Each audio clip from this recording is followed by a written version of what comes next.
You are listening to ESPN Crick Info. This is David Hops for ESPN Crick Info, and I'm with Russel Arnold to look back at Sri Lanka's victory against England. A win that confirms not only qualification of Sri Lanka for the semi-finals, but also West Indies. Russell, Sri Lanka seemed like they couldn't be in better shape. Well, they have done hardly anything wrong from the moment that they were asked to bat. I thought the senior players who opened the innings did a fair job. They didn't try to go too hard at the English fast bowlers. The strength is bounce and pace. They did get a decent start, and partnerships were built from then on. They ran well between the wickets. And, though they did lose a couple of wickets together, Jayawardene and Sangakkara, it was a vital phase in the game.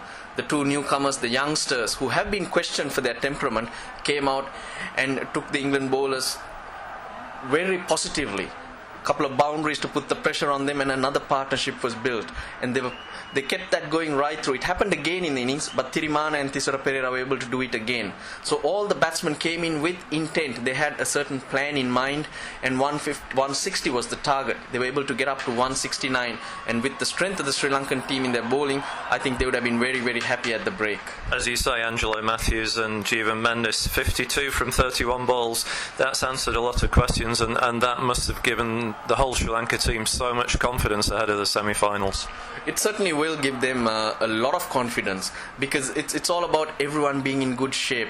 Sri Lanka also rely on being a very good team. You need all the players playing at their top level, unlike in the past where you had Jayasurya's, Muralidharan's, many X factors.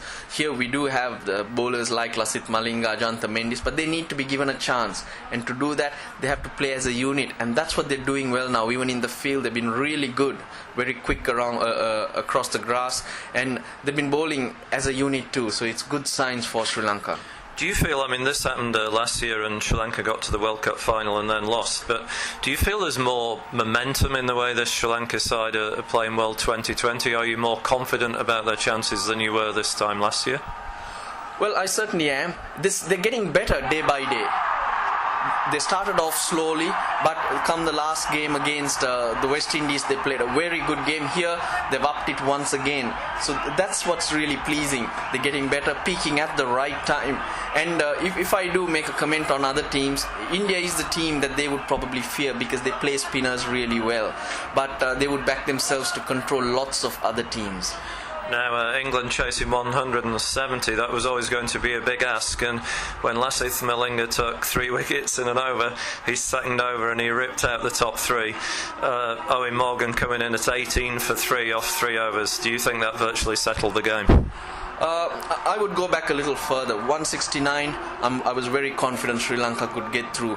I thought Stuart Broad missed a trick.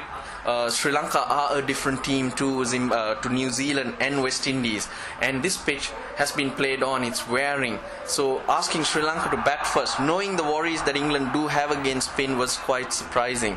They did win the last game chasing, and they did bat well the game before too, but Sri Lanka are a different attack. They do know to use these conditions better. 160, 165 on the board, they would definitely defend stronger. Yes, that was the nail in the coffin, but yet again, I think once the runs were on the board, there was probably 95% one winner only. And yet the one team where spin has not succeeded for them tonight in both matches are the England spinners. They bowled 6 overs for 53. Does that just sum up how well Sri Lankan cricketers play against spin bowling? Well, going out here and scoring runs is an art. There is a period where you attack. That's probably the first 6 overs, when the ball comes down to the bat a little bit more and the field is in the circle. Then you consolidate. You keep milking the bowlers and get a platform in place to launch once again. That's what they do well. Once the 6 overs are finished and the spinners come on, they don't try to hit too hard. They just keep hitting the gaps, keep picking runs, keep ticking the scoreboard over with 7-8 runs an over.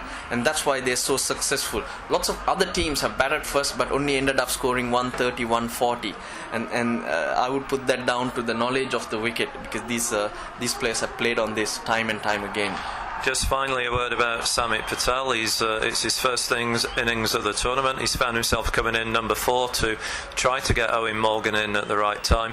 It hasn't worked, but personally, do you think he's proved something tonight, and how he can play on against spin bowling on these sort of conditions? he was wonderful to watch.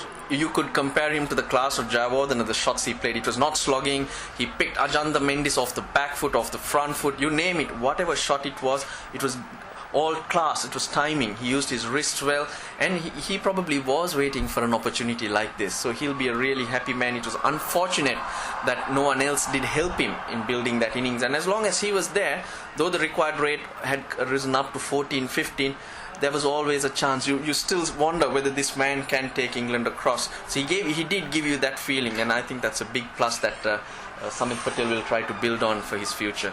So some consolation for England then. That was Russel Arnold on Sri Lanka's victory, which takes them into World 2020 semi-finals.